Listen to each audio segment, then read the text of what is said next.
안녕하세요, 여러분. 네, 오늘도 따끈따끈한 밥이 준비됐습니다. 제가 오늘 좀 전에 이제 밥을 먹고 좀 힘을 차려가지고 이거를 찍어야지 이렇게 생각을 하고 있었는데 문득 그런 생각이 드는 거예요. 이거 건강관리 진짜 잘해야 되겠다. 이거 제가 매일 찍는 건 거잖아요. 그러면 아프면 못 찍잖아요. 그러니까 이거 건강관리 잘 해야 되겠다 이런 생각을 했습니다. 그런데 갑자기 위경련이 일어나는 건 거예요. 정말 꼼짝도 못하고 누워있다가 좀 괜찮아져서 다시 찍는 거거든요. 그러면서 다시 한번 생각했습니다. 이거 정말 제가 열심히 노력해서 하는 것 같지만 하나님의 은혜가 없다면 이 시간을 낼 수가 없고 내가 이 시간을 여러분하고 같이 나눌 수가 없구나 이런 생각을 하니까 이 시간이 너무너무 귀하게 느껴졌습니다. 여러분 저한테 이 시간을 선물해 주셔서 감사합니다. 하트 막 날려드려야 되는 것 같아요. 오늘 26장은 특별히 구약에서 부활을 이야기하고 있습니다. 구약에는 거의 부활이 잘 등장하지 않는데요. 딱 부활이 있어요. 너무 놀랐어요. 부활, 즉 최종 승리. 하나님께서 주의 백성들에게 최종 승리를 준다는 약속인 건 거예요. 그러면 도대체 하나님이 주시는 최종 승리는 우리에게 무슨 의미가 있을까요? 사실 하나님을 믿는 사람이나 믿지 않는 사람이나 환난이나 고난이 오는 것은 동일합니다. 때로는 믿기 때문에 더 고난이 오는 경우도 있어요. 세상적인 축복도 하나님의 자녀라고 해서 더 주는 것도 없습니다. 오히려 더 반대의 경우가 더 많습니다. 그럼에도 불구하고 왜 우리는 주의 자녀가 되어야 하며 하나님을 의지해야 할까요? 바로 최종 승리가 있기 때문입니다. 우리가 이 땅에서 살아갈 수 있는 이유도 우리에게 삶을 살 수 있는 분명한 이유를 주시고 또 그 사명을 감당할 수 있는 힘을 주시기 때문에 우리가 사람답게 지음받은 목적대로 살 수 있는 것입니다. 그럼 이제 본문에 들어가서 최종 승리, 그 유익에 대해서 한번 보도록 하겠습니다. 1절, 그날에 유다 땅에서 이 노래를 부르리라. 우리가 견고한 성읍이 있으며 여호와께서 구원을 성벽과 외벽으로 삼으시리로다. 이렇게 얘기했어요. 자, 여기서 구원이라는 단어가 나오죠. 구원으로 하나님께서 성벽과 외벽으로 삼고 계시기 때문에 우리는 안전하다는 겁니다. 자, 2절. 너희는 문들을 열고 신의를 지키는 의로운 나라가 들어오게 할지어다. 문을 열어라 그러셨어요. 그리고 하나님 나라가 들어오게끔 하라고 하는 건 거죠. 자, 3절. 주께서 심지가 견고한 자들을 평강하도록 지키시리니 이는 그가 주를 신뢰함이니라. 예. 하나님께서는 우리에게 평안을 주시는데 완전한 평안을 주세요. 근데 그 조건이 있어요. 어떤 사람한테? 주께서 심지가 견고한 사람, 하나님을 신뢰하면서 그 중심이 흔들리지 않는 사람에게 완전한 평안을 주신다는 겁니다. 그리고 지켜주신다는 건 거죠. 왜냐하면 그가 주를 신뢰하기 때문에 하나님께서도 신의를 지키시는 건 거예요.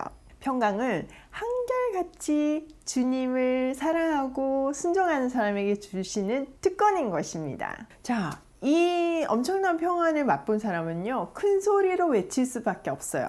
마치 등불을 책상 밑에 두지 않고 등 위에 얹는 것 같이 이 구원의 감격은 소리 높여서 외칠 수밖에 없는 건 거예요.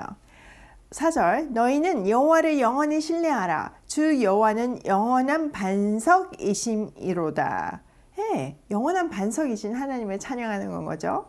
높은 데에 거주하는 자들을 낮추시며 솟은 성을 헐어 땅에 엎으시되 진토에 미치게 하셨도다. 하나님은 높은 자를 낮추시고 겸손하게 하신다는 겁니다. 발이 그것을 밟으리니 곧 빈궁한 자의 발과 곰핍한 자의 발걸음이로다. 사람이 자기의 힘으로 뭐 어떤 견고하고 높은 것을 쌓았든지 간에 하나님께서는 한순간에 무너뜨릴 수 있다는 건 거예요. 그렇기 때문에 우리는 찬양할 수 있고 온전히 주만 의지하며 나아갈 수 있다는 건 거죠. 7절 볼게요. 이제 공동체가 기도합니다.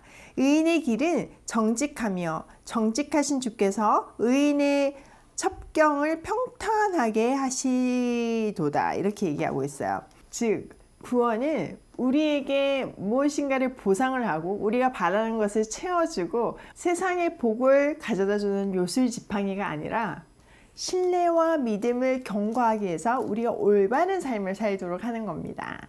지음받은 목적대로 세상의 복의 근원이 되고 사람답게 사는 인생의 에너지가 되어주는 겁니다. 이사야는 다시 한번 의인의 삶을 강조하고 악인의 길에 대해서 경고하면서 의인으로 꼭 살아야겠다고 다시 한번 다짐하고 있습니다. 의인은 말씀대로 정직하게 사는 사람들입니다. 근데 그 힘은 내 안에서 나오는 것이 아니라 구원의 감격이 그 에너지를 만들어 줍니다. 하나님은 그런 사람들의 길을 평탄하게 해주시는 건 거예요. 7절이 그 얘기입니다. 한번 볼게요. 의인의 길은 정직하며 정직하신 주께서 의인의 첩경을 평탄하게 하시는도다. 하나님께서 정직한 자의 길을 평탄하게 하시는 겁니다. 8절 여호와께서 주께서 심판하시는 길에서 우리가 주를 기다려 싸우며 주의 이름을 위하여 또 주를 기억하려고 우리 영혼이 사모하나이다.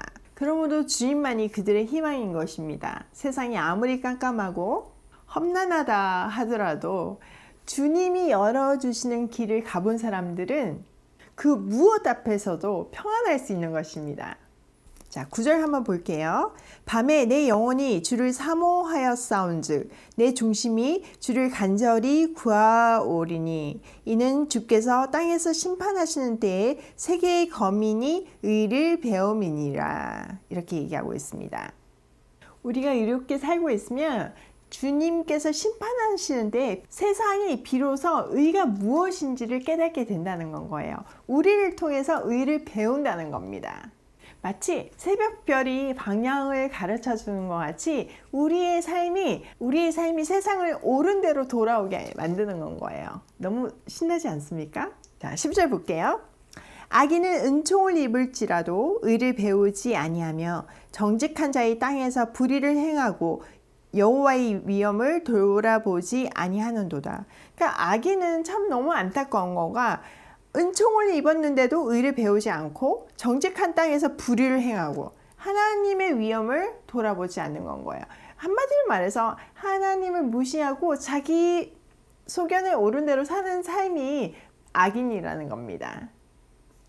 11절 여호와께서 주의 손이 높이 들릴지라도 그들이 돌아보지 아니하오나 백성을 위하시는 주의 열성을 보면 부끄러워할 것이라. 불이 주의 대적들을 사르리이다. 결국 하나님께서 심판을 위해서 손을 높이 드시지만 그들은 돌아보지 않아요. 결국 하나님께서 그들을 향해서 심판의 손을 높이 드시지만 그들은 깨닫지 못합니다. 할 수 없이 심판이 그들에게 임할 수밖에 없는 건 거예요. 여호와여 주께서 우리를 위하여 평강을 베푸시오리니 주께서 우리의 모든 일도 우리를 위하여 이루심이니이다. 여호와 우리 하나님이시여 주 외에 다른 주들이 우리를 관찰하였사오나 우리는 주만 의지하고 주의 이름을 부르리이다. 그들은 죽었은즉 다시 살지 못하겠고 사망하였은즉 일어나지 못할 것이니 이는 주께서 벌하여 그들을 멸하사 그들의 모든 기억을 없이 하셨음이니이다. 여호와여 주께서 이 나라를 더 크게 하셨고 이 나라를 더 크게 하셨나이다. 스스로 영광을 얻으시고 이 땅의 모든 경계를 확장하셨나이다. 자, 이렇게 말씀하시고 계십니다. 참 신기한 게 부익부 빈익빈 이렇게 얘기하잖아요. 이것도 마찬가지예요. 은혜를 경험하고 하나님의 구원을 경험한 사람들은요 더욱 순종하기를 다짐하고 그렇기 때문에 더욱 하나님의 인도하심과 보호하심을 경험할 수밖에 없습니다. 그 경험은 다시 한번 결단하게 하는 건 거죠. 아, 죽기까지 주님만을 사랑하고 그의 자녀로 살겠다. 네, 은혜가 넘치는 삶이 그 인생에 계속되는 것입니다. 모든 일이 주의 은혜인 것을 경험했기에 주만 의지하고 주를 위해서 주의 이름만 부르며 살겠다는 것입니다. 자, 16절에서 18절 볼게요. 여호와여, 그들이 환난 중에 주를 앙모하였사오며 주의 징벌이 그들에게 임할 때 그들이 간절히 주께 기도하였나이다. 여호와여, 잉태한 여인이 상기가 임박하고 상고를 겪으며 부르짖음같이 우리가 주 앞에서 그와 같으니이다. 우리가 잉태하고 상고를 당하였을지라도 바람을 낳은 것 같아서 땅에서 구원을 베풀지 못함으로 세계의 거민을 출산하지 못하였나이다. 이렇게 얘기해요. 이렇게 하나님만 의지하는 의인이라 할지라도 때로는 불 가운데를 지나가는 환난이 있고 물 가운데를 지나가는 그런 고난이 있습니다. 또 17절의 말처럼 아기를 낳기 직전에 산모가 상고의 고통으로 부르짖는 것 같이 그들이 주의 도움을 부르짖을 때도 있어요. 그리고 아무리 노력해도 정말 최선을 다했는데도 아무 성과가 없고 세상은 변하지 않는 그런 좌절 속에 빠질 때도 있어요. 그런데 그 다음이 있다는 겁니다. 그것이 끝이 아니라는 건 거예요. 그게 부활입니다. 19절 볼게요. 주의 죽은 자들은 살아나고 부활이 있다는 건 거죠. 그게 최종 승리인 건 거예요. 그들의 시체들은 일어나리니 티끌에 누운 자들아 너희는 깨어 노래하라. 주의 이슬은 빛나는 이슬이니 땅이 죽은 자들을 내놓으리로다. 이렇게 죽은 자들이 살아나고 세상의 불의에 대해서 공의와 심판이 임하는 것입니다. 자, 그때 20절, 21절 있어요. 자, 20절 볼게요. 내 백성아 갈지어다. 내 밀실에 들어가서 내 문을 닫고 분노가 지나기까지 잠깐 숨을지어다. 분명한 심판의 날이 있다는 겁니다. 그때 하나님께서 어떻게 하라고 그래요? 내 백성아 문을 닫고 들어가 있어라. 그 심판에서 피해 있어라. 이 얘기를 하는 겁니다. 자, 우리 아까 몇 절이죠? 2절에서 보면 문을 열고 그 하나님 나라가 들어오게끔 하라고 그러잖아요. 근데 이제는 심판이 들어오지 못하게 문을 닫고 있으라는 건 거예요. 이게 딱 대조를 이루고 있습니다. 여러분 진짜 그 예수님이 돌아가실 때 십자가에 오른쪽 강도 왼쪽 강도가 있었잖아요. 한 강도는 하나님을 인정하고 천국에 갔고 한 강도는 인정하지 않고 지옥에 떨어졌습니다. 그게 십자가의 사랑과 공인 건 거예요. 출애굽 사건도 생각해 보세요. 여러분 애굽 사람들이 막 쫓아오는데 앞에 홍해가 펼쳐졌어요. 이 홍해가 얼마나 큰 두려움으로 왔겠습니까? 분명히 넘을 수 없는 환난과 두려움이었지만 주를 의지할 때 구원의 길이 열렸습니다. 근데 그 이후에 애굽 사람들이 막 쫓아왔잖아요. 그 이스라엘 사람들은 다 건너고 애굽 사람들이 중간쯤 왔을 때 물이 다시 덮었잖아요. 의인들에게 구원의 날이 악인들에게는 심판의 날인 건 거예요. 우리 삶도 마찬가지예요. 이미 너무 많이 검증된 소식들이 우리에게 전해졌습니다. 그 기쁜 소식이 귀에 들리고 내 삶에 적용한다면 그것이 구원인 건 거예요. 구원받은 사람의 삶은 세상을 이겼노라 하신 주님의 말씀 안에서 승리하는 인생을 사는 것입니다. 우리가 매일같이 있는 이 하루 한 장의 성경이 그 승리를 감당할 수 있는 에너지가 되어주고 통로가 되어줄 것을 믿습니다.